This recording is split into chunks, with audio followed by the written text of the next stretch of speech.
मतलब थोड़ा आइडिया होना चाहिए कि पैरेलल एलसीआर क्या है। तो जो पैरेलल एलसीआर हम लोग पढ़ते हैं,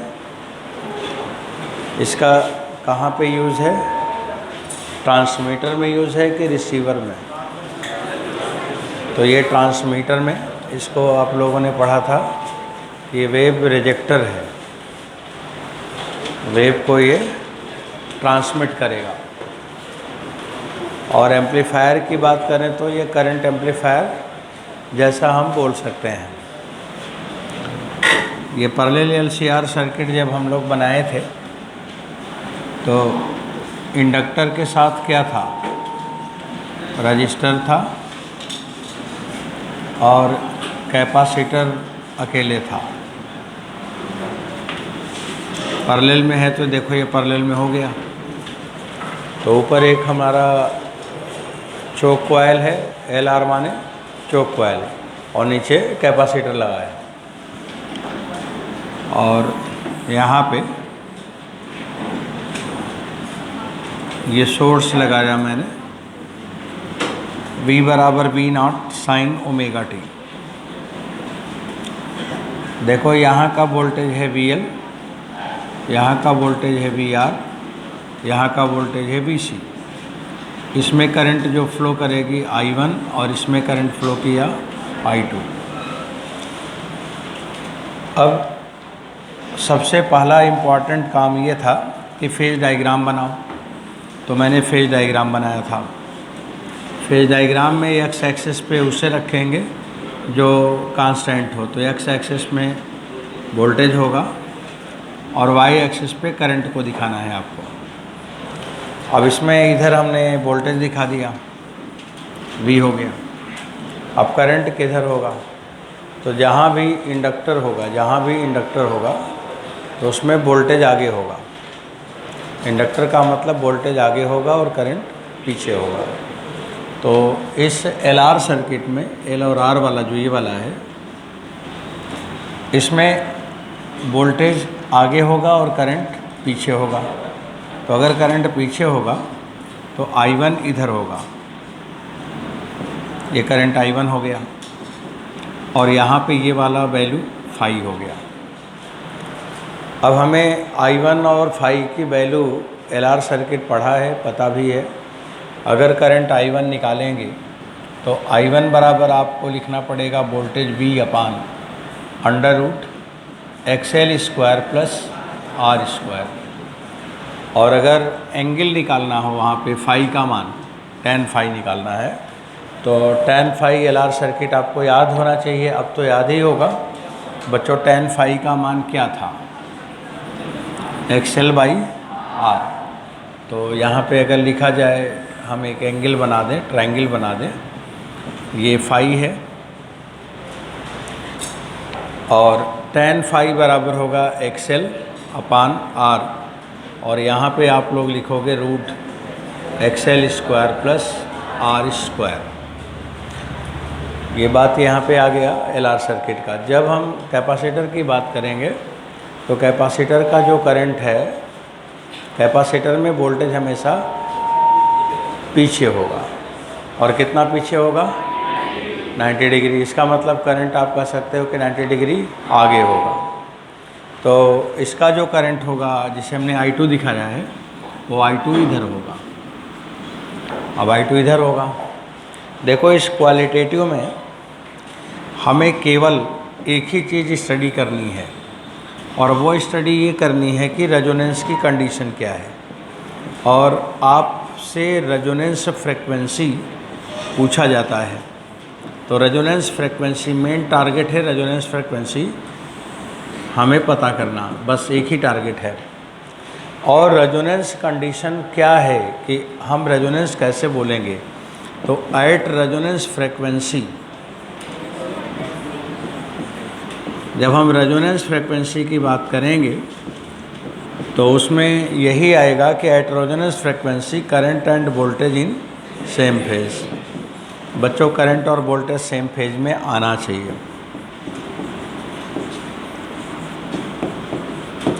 और जैसे ये सेम फेज में होगा या जिस फ्रिक्वेंसी पे होगा उसी को रेजोनेंस फ्रीक्वेंसी हम बोलेंगे। Current end voltage in same phase. अब आप देखो करंट और वोल्टेज सेम फेज का मतलब क्या हुआ कि वोल्टेज के डायरेक्शन में करंट होना चाहिए, और यहाँ पे आप देख रहे हैं कि करंट का जो वैल्यू है एक I1 है और एक I2 है। अगर हम I1 को रिजॉल्व करें तो इधर का कंपोनेंट हो जाएगा I1 cos phi और इधर का कंपोनेंट हो जाएगा I1 sin phi। रेजोनेंस में होने के लिए ये करंट और वोल्टेज एक तरफ है, और ये वाला जो करंट है I2 और ये वाला जो करंट है I1, अगर ये दोनों बराबर हो जाएं तो कैंसिल हो जाएगा। जब वो कैंसिल हो जाएगा तो करंट और वोल्टेज सेम फेज में आ ही जाएगा। तो कंडीशन भी है रेजोनेंस।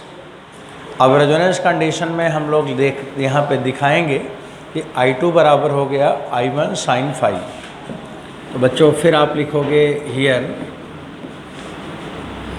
I2 बराबर I1 sin phi।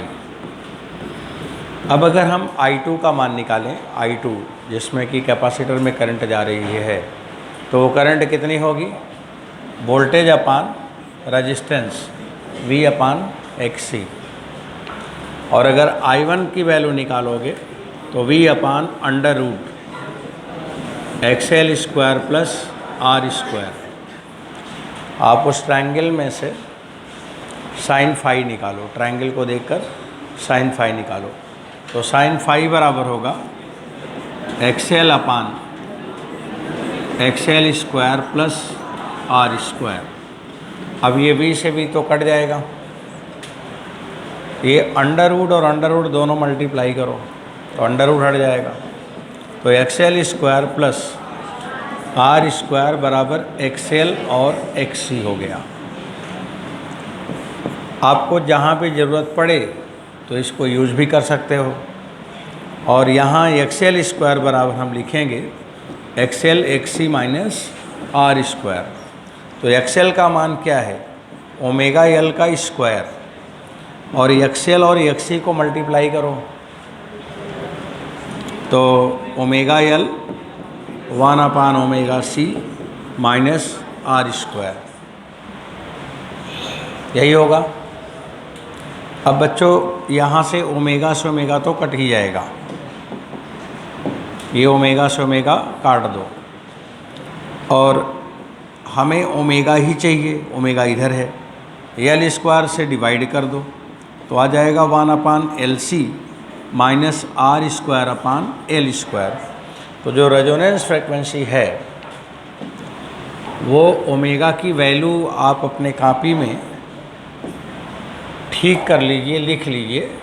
ओमेगा बराबर कितना हो जाएगा?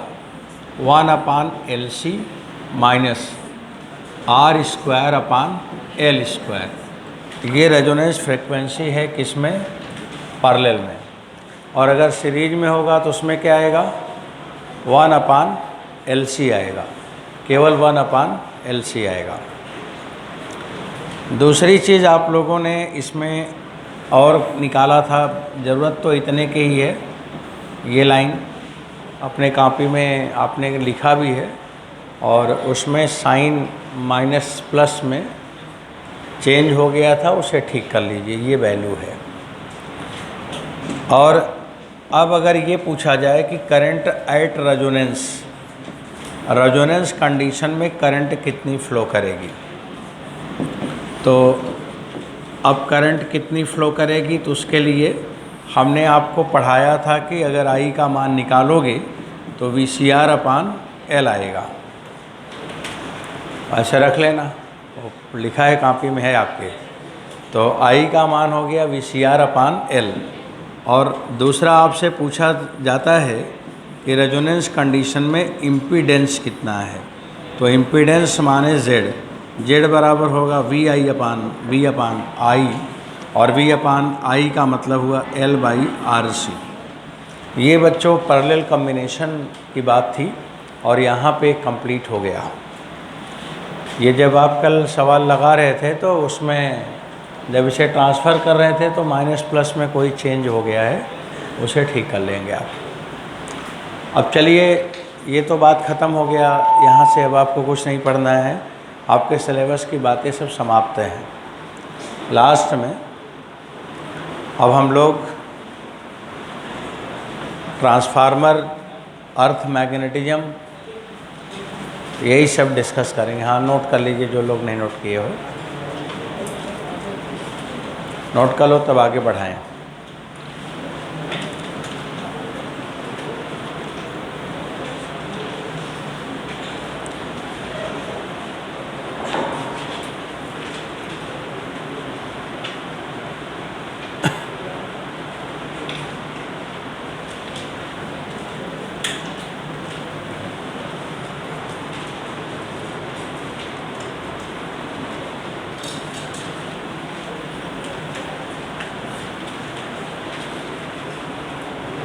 थोड़ा शिफ्ट हो जाओ जी, बैठा लो।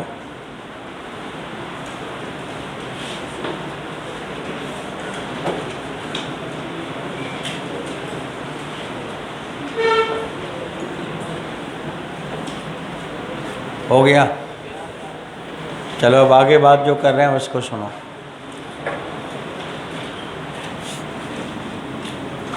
सबसे पहले हम किसी मैग्नेटिक मटेरियल को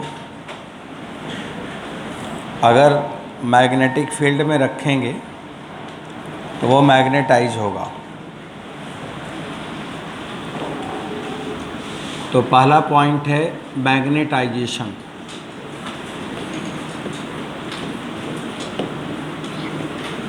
magnetisation,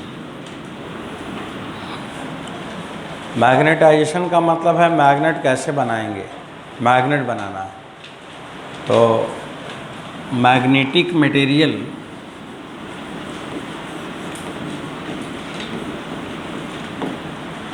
magnetic material in magnetic field,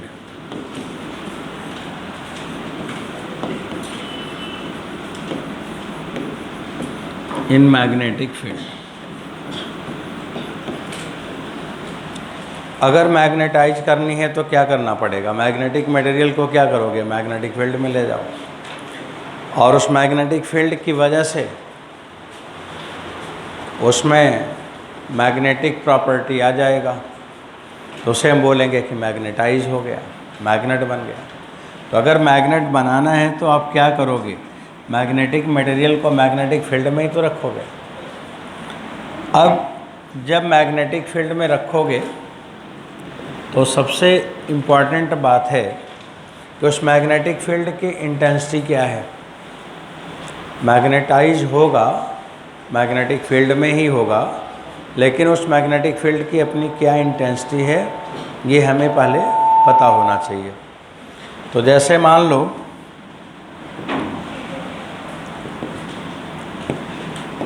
मैंने इस मटेरियल को, ये मान लो कि कोई मैग्नेटिक मटेरियल है, इसे मैंने इस मैग्नेटिक फील्ड में रख दिया।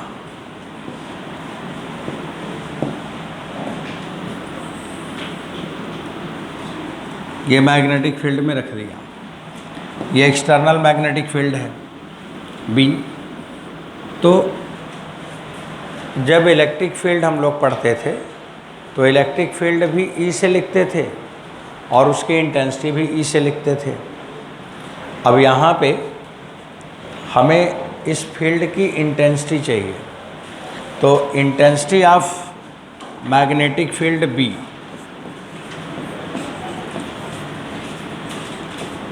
जिसे नाम दिया जा रहा है अब इंटेंसिटी ऑफ मैग्नेटाइजिंग, मैग्नेट बनाने वाला, इंटेंसिटी ऑफ मैग्नेटाइजिंग लिखा है। ये वर्ड पे ध्यान देंगे। अब ये छोटे छोटे पॉइंट हैं, चैप्टर सब ख़त्म हो गया है, कोई चैप्टर नहीं है। अब छोटे छोटे 2-3 पॉइंट हैं जो आपको आना चाहिए। चैप्टर में कुछ सारे चैप्टर ख़त्म हो गए हैं इसके। अब यहाँ पे लिखा गया है इंटेंसिटी ऑफ मैग्नेटाइजिंग फील्ड, मतलब मैग्नेट बनाने वाला जो फील्ड है उसकी अपनी इंटेंसिटी क्या है। फील्ड कौन है, यही बी फील्ड है। अब इसकी अपनी इंटेंसिटी क्या है वो लिखना है मेरे को। तो इंटेंसिटी ऑफ मैग्नेटाइजिंग फील्ड, ये एक्सटर्नल फील्ड है तो इसे हम थोड़ा बदल देते हैं बी नॉट, उसका नोटेशन चेंज कर रहे हैं, बी नॉट कर रहे हैं। तो बच्चों intensity of magnetising field H बराबर, तो H बराबर क्या हो जाएगा, B not upon mu not. यहाँ पे बी नॉट को हम लोग लिखेंगे external magnetic field, external magnetic field जो हमने मैग्नेटिक फील्ड लगाया।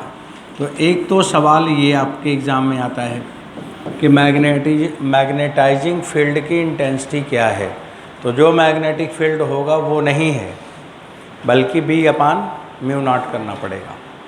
ये ध्यान देना है कि उसने लिखा है इंटेंसिटी, अगर पूछा है तो वहाँ पे H का मान बी अपान म्यू लिखना है। इलेक्ट्रिक फील्ड में क्या होता था, इलेक्ट्रिक फील्ड की इंटेंसिटी पूछे तो भी वही होता था, इलेक्ट्रिक फील्ड पूछे तो भी वही होता था। लेकिन यहाँ मैग्नेटिक फील्ड पूछे तो अलग है और मैग्नेटिक फील्ड की इंटेंसिटी पूछे तो अलग है। अब नहीं समझ पाएंगे तो बी ही लिख के चले आएंगे, अब जानते रहेंगे तो बी अपान म्यू करेंगे। तो पहला तो ज्ञान की बात ये हुआ कि इंटेंसिटी यहाँ पे अलग है। दूसरी बात आई, अब देखो जब ये मैग्नेटिक लाइंस हैं, ये वाली जो मैग्नेटिक लाइन है, मान लो कि थोड़ा अब आपको दिखाते हैं कि अगर ये मैग्नेटिक मटेरियल है तो लाइनें तो यही है, मैग्नेटिक लाइन तो यही है। बच्चों ये मैग्नेटिक लाइन जो है ना, अब ये मटेरियल कैसा है इस पर डिपेंड करेगा कि मैग्नेटिक लाइन का बिहेवियर कैसा है। मैग्नेटिक लाइन का बिहेवियर कैसा है ये डिपेंड करेगा कि मैग्नेटिक मटेरियल किस टाइप का है। अब अगर ये मैग्नेटिक मटेरियल मैग्नेट बनना चाह रहा है तो ये देखो मैग्नेटिक लाइनें क्या हो रही हैं, इसकी तरफ कन्वर्ज हो रही हैं। इसका मतलब ये मटेरियल मैग्नेट बनने का अपोज नहीं कर रहा है, और अगर वो मैग्नेट बनने का अपोज करेगा तो मैग्नेटिक लाइनें पास नहीं आएंगी, दूर हो जाएंगी। अगर आप पढ़ने का अपोज करेंगे तो टीचर आपसे दूर हो जाएंगे, और आप पढ़ना चाहेंगे तो टीचर पढ़ाएंगे। यही बात है कि ये डिपेंड करेगा कि आपका नेचर क्या है, आप क्या होना चाहते हैं। अगर वो मैग्नेट बनना चाहता है तो मैग्नेटिक लाइनें पास आएंगी, और मैग्नेट नहीं बनना चाहेगा तो दूर हो जाएगा। अब मैग्नेट क्यों नहीं बनना चाहेगा, जब इसका नेट मैग्नेटिक मोमेंट ज़ीरो है। अगर इसमें जो इलेक्ट्रॉन है स्पिन पेयर्ड है, क्या बोला, स्पिन पेयर्ड। अगर स्पिन पेयर्ड है तो मैग्नेट नहीं बनना चाहता है, वो एंटी मैग्नेटिक क्वालिटी है। और अगर उसमें मैग्नेटिक क्वालिटी है तो उसमें मैग्नेटिक मोमेंट रहेगा, और अगर मैग्नेटिक मोमेंट नहीं है इसका मतलब वो मैग्नेट नहीं बनना चाहता है, उसे बोलते हैं एंटी मैग्नेटिक, डायमैग्नेटिक। तो इसमें स्पिन पेयर्ड इलेक्ट्रॉन नहीं है। अगर नहीं है तो लाइनें इसकी तरफ आएंगी, और अगर स्पिन पेयर्ड इलेक्ट्रॉन है तो वो लाइनें इसकी तरफ नहीं आएंगी, तब वो दूर भागेंगी। समझ आया, यही बात है। अब आगे बढ़ते हैं। जैसे वो वाली मैग्नेटिक लाइन है ना, ऐसे एक नीचे भी बनाना पड़ेगा आपको। तो ये इस तरह से मैंने बनाया, इसका मतलब ये हुआ कि ये मैग्नेट बनना चाहता है। अब मैग्नेटिक लाइनें इसकी तरफ अट्रैक्ट हो रही हैं। अब बच्चों मैग्नेटिक लाइन अट्रैक्ट हो रही है, चलो ये वाली मैग्नेटिक लाइन हमने ले आया, और ये जो बॉडी है, जो मैग्नेट जिसको हम बोल रहे हैं, इसका कलर थोड़ा बदलते हैं। इसको वाइट कर देता हूँ। अब पीले कलर में पीला कलर खो जाता ना तो समझ ना आता, इसलिए बदल दिया। अब ये मैग्नेटिक लाइन और इधर आया, ऐसे आया, फिर ऐसे चला गया। अब ये वाली मैग्नेटिक लाइन इसके अंदर इंटर किया, ये ऐसे चला गया। ये मैग्नेटिक लाइन इसके अंदर ये इंटर किया, ऐसे चला गया। ये मैग्नेटिक लाइन इधर आया, फिर ये ऐसे चला गया। ये मैग्नेटिक लाइन इधर थोड़ा बनाते हैं, ऐसे आया इसके पास से, फिर ये कन्वर्ज होके चला गया। तो ये मैंने एक पैटर्न आपको दिखाया है कि मैग्नेटिक लाइन का पैटर्न कैसा है। अब बच्चों बात क्या समझाना है उसको सुनिए। अब जब ये मैग्नेटिक लाइन इसके अंदर इंटर करेंगी तो ये मटेरियल मैग्नेटाइज होगा। तो जब मैग्नेटाइज होगा तो ये मैग्नेट बनेगा। तो इस मैग्नेट बनेगा तो इसके अंदर एक मैग्नेटिक फील्ड अपनी और आ जाएगी, क्योंकि अगर ये मैग्नेट बनना चाहता है तो वो एक अपनी मैग्नेटिक लाइन डेवलप करेगा, और जो अपनी ये मैग्नेटिक लाइन डेवलप करेगा उस मैग्नेटिक लाइन को हम क्या कहेंगे, इंड्यूस। ये इंड्यूस मैग्नेटिक लाइन हो गई। और एक मैग्नेटिक लाइन इसके अंदर और है, और वो कौन सी मैग्नेटिक लाइन है, एक्सटर्नल। तो बताओ मैग्नेट जो बनने जा रहा है उसके अंदर मैग्नेटिक फील्ड क्या है, बढ़ गई। अब मैग्नेटिक फील्ड इसके अंदर बढ़ गई। यही आपको जब बैट-शॉवर्ट लॉ में पढ़ा रहा था तब भी बताया था कि अगर वो इलेक्ट्रिकल नेचर है तो इलेक्ट्रिक लाइन का अपोज करेगा, और अगर मैग्नेट है तो मैग्नेटिक लाइन क्या करेगी, बढ़ जाएगी। तो वहाँ पे मैग्नेटिक लाइन बढ़ जाती है। तो इसीलिए उसमें डायरेक्ट बताया था मैं, और इलेक्ट्रिक में इन्वर्स बताया था। अब साइलेंट कुछ याद आ रहा है कि नहीं? हाँ, उसी को एक बार और बताया था, कई बार बताता हूँ, एक आध बार तो दिमाग में आ जाए। अब इसमें जो बी आई है, बी आई वो इंड्यूस मैग्नेटिक फील्ड है, और अगर इंड्यूस मैग्नेटिक फील्ड है तो वो कितना स्ट्रांग है, और वो कितना स्ट्रांग है वो किस पे डिपेंड करेगा कि एक्सटर्नल फील्ड कितना स्ट्रांग है। जब एक्सटर्नल फील्ड स्ट्रांग है तभी वो स्ट्रांग होगा। जैसे आप किसी अच्छे कॉलेज से पढ़ेंगे तो आप अच्छे इंजीनियर डॉक्टर बनेंगे, किसी कचड़े कॉलेज से पढ़ेंगे तो कचड़े डॉक्टर इंजीनियर बनेंगे। तो आपके अंदर ज्ञान क्या आएगा ये डिपेंड करेगा कि आप कहाँ पढ़े हो, किससे पढ़े हो, इसी पे तो डिपेंड करेगा। तो जो इंड्यूस मैग्नेटिक फील्ड है वो किस पर डिपेंड करेगा कि किस फील्ड में रखा गया है, और जो रखा गया उसकी इंटेंसिटी क्या है खुद की। तो जिसमें रखा गया उसकी इंटेंसिटी क्या है, एच। उसकी इंटेंसिटी क्या है, एच। वही लिखा है ना, इंटेंसिटी ऑफ मैग्नेटाइजिंग फील्ड, वो इंटेंसिटी जिसने मैग्नेट बनाया। अब जो मैग्नेट बनेगा तो उसमें जो अपनी इंटेंसिटी और जो एक इंटेंसिटी उसकी अपनी आएगी वो होगा इंटेंसिटी ऑफ मैग्नेटाइजेशन। देखो ये लिखा है मैग्नेटाइजिंग, और यहाँ पे लिखेगा इंटेंसिटी ऑफ मैग्नेटाइजेशन। देखो दोनों में बहुत कन्फ्यूजन नहीं होना चाहिए, बहुत कन्फर्म होना है। मैग्नेटाइजेशन और वो है मैग्नेटाइजिंग। मैग्नेट बनाने वाला और मैग्नेट बना, तो मैग्नेटाइजेशन और टाइजिंग इसी में कहानी है। ये है लैंग्वेज का ध्यान रखना, और नहीं तो इधर का उधर हो जाएगा। अब यहाँ पे लिखा है इंटेंसिटी ऑफ मैग्नेटाइजेशन। और बच्चों ये इंटेंसिटी ऑफ मैग्नेटाइजेशन को हम कैसे निकालते हैं, इसको निकालने का तरीका है magnetic moment per unit volume.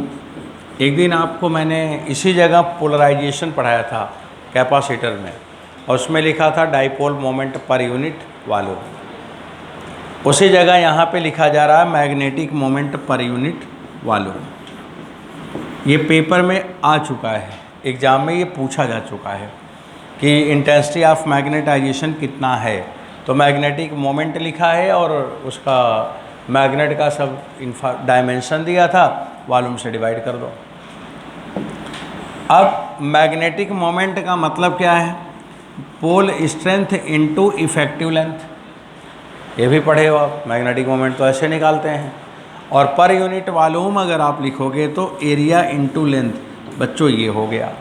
जैसे आप पढ़ते थे सरफेस चार्ज डेंसिटी, वैसे आप यहाँ पे पढ़ोगे magnetic charge per unit cross section area.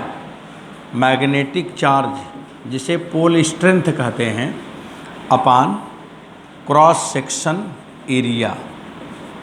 Cross section area. बच्चों नीट के पेपर में पूछा है कि इंटेंसिटी ऑफ मैग्नेटाइजिंग फील्ड का या इंटेंसिटी ऑफ मैग्नेटाइजेशन का, इंटेंसिटी ऑफ मैग्नेटाइजेशन आई का डायमेंशनल फार्मूला क्या है। तो इंटेंसिटी ऑफ मैग्नेटाइजेशन माने आई, इसका नोटेशन आई है, करंट ये नहीं है। आई का डायमेंशनल फार्मूला क्या होगा। अब मैग्नेटिक चार्ज लिखा है, मैग्नेटिक चार्ज का डायमेंशनल फार्मूला या यूनिट ही बता दो। तो मैग्नेटिक चार्ज कैसे आएगा, आपको पढ़ाया होगा कहीं पे। मैंने बोला था कि जब चार्ज मोशन करे तो Q इंटू वी। तो अगर मैग्नेटिक चार्ज पूछा जाए तो चार्ज इंटू वेलोसिटी, और क्रॉस सेक्शन एरिया माने L स्क्वायर। अब फिर वेलोसिटी लिखोगे तो मीटर अपान सेकंड। अब मीटर मीटर कट जाएगा और Q अपान सेकंड हो जाएगा करंट, तो एम्पियर पर मीटर। तो एम्पियर पर मीटर ये हो गया। देखो यही आ रहा है कि नहीं। तो एम्पियर इंटू मीटर। अगर एम्पियर पर मीटर है तो एम्पियर पर मीटर माने ये मैग्नेटाइजेशन की इंटेंसिटी है। अब देखो यहाँ पे दो बात आती है। अगर ये पूछा जाए कि एम्पियर इंटू मीटर क्या है, एम्पियर इंटू मीटर क्या है और एम्पियर अपान मीटर क्या है,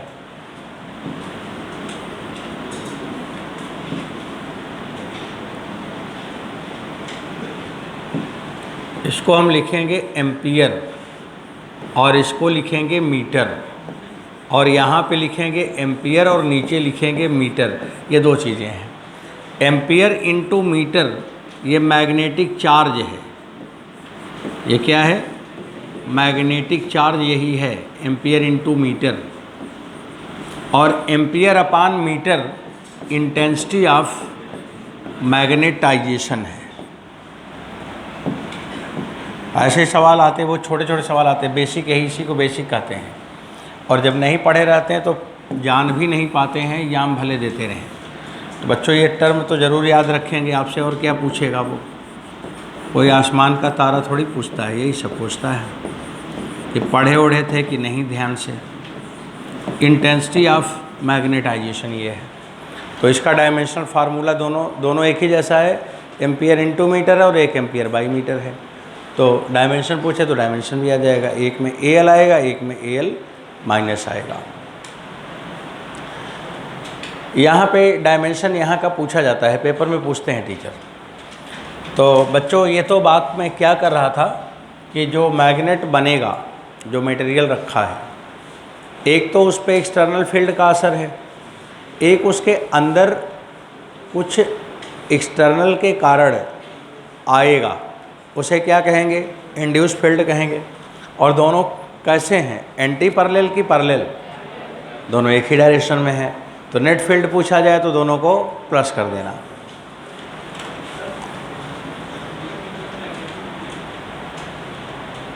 एम्पियर मीटर स्क्वायर होता है magnetic moment, current into area.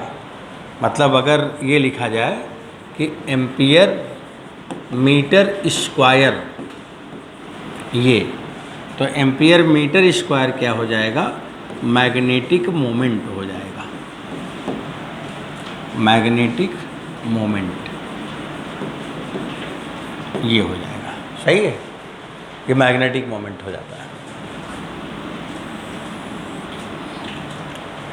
बच्चों पूरे लोग सब तैयार हैं ना, आगे मैं बढ़ूँगा।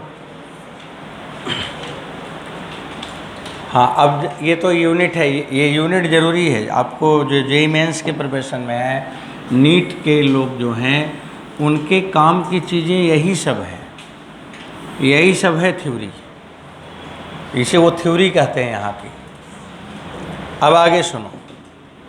अब जो इंटेंसिटी है ये आई किस पे डिपेंड करेगा? आई एस पे डिपेंड करेगा। जितना ज़्यादा फील्ड की इंटेंसिटी होगी उतना बड़ा मैग्नेट बनाएगा। बड़ा मैग्नेट कैसे बनेगा? जब बड़े फील्ड में रहेगा। बड़ा डॉक्टर कैसे बनेगा? जब बड़े कॉलेज में रहेगा। छोटा डॉक्टर कैसे बनेगा? छोटे कॉलेज में रहेगा। ये तो बिल्कुल सीधी सी बात है। आपको छोटा बनना है कि बड़ा बनना है? आपको वहाँ रहना है, वहीं के हिसाब से आप बन जाएंगे।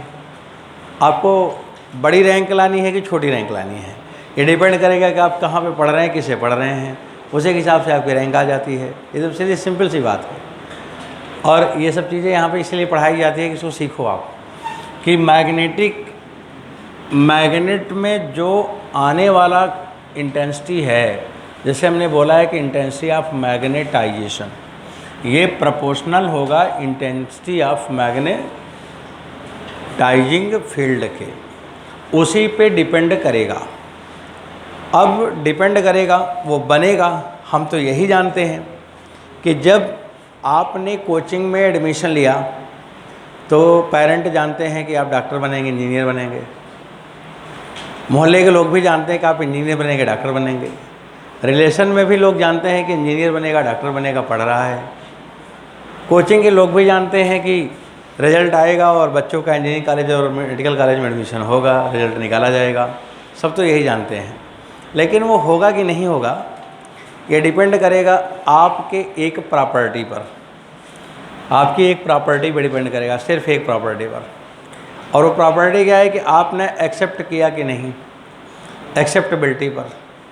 आप एक्सेप्ट कर रहे हैं कि नहीं, आप कहीं पर हैं उसकी बात को एक्सेप्ट कर रहे हैं कि नहीं, आप में एक्सेप्टेंस है कि नहीं है। अगर एक्सेप्टेंस है तब तो वो चीज़ें आएंगी, और एक्सेप्टेंस नहीं है तो क्या आएंगी? हम बोल रहे हैं, अगर आपके मन में आ रहा है कि जब सर बता रहे हैं सर समझो, अच्छा ऐसे बोल रहे हैं, ऐसे बोल रहे हैं, तब तो आपके मन में आएगा। और आप अगर एक बार थोड़ा सोच लो, यार बताने दीजिए मेरे को नहीं समझना है, कुछ नहीं आएगा। तो ये एक प्रॉपर्टी पर ही चीज़ें हैं, सिर्फ एक प्रॉपर्टी है और वो है एक्सेप्टेबिलिटी। अगर जिसके अंदर एक्सेप्टेबिलिटी है, समझ लीजिए कि दुनिया का सर्वश्रेष्ठ इंसान होगा। और जिसके अंदर जितना ज़्यादा एक्सेप्टेबिलिटी है वो उतना बड़ा बनेगा, वो उतना महान होगा, उतना ग्रेटनेस उसके अंदर होगा। और जिसके अंदर एक्सेप्टेबिलिटी जिस हिसाब से घटता जाएगा, उसी हिसाब से वो अपने क्लास का आदमी बनता जाएगा। थर्ड क्लास, फोर्थ क्लास, कचड़ा क्लास, रद्दी क्लास, यही सब बनता जाएगा। तो किस पे डिपेंड करता है? एक्सेप्टेबिलिटी पर। और उस एक्सेप्टेबिलिटी को हम यहाँ पे लिखते हैं और उसका नाम है ससेप्टेबिलिटी, और इसे लिखते हैं H। तो मैग्नेटिक ससेप्टेबिलिटी, तो ससेप्टेबिलिटी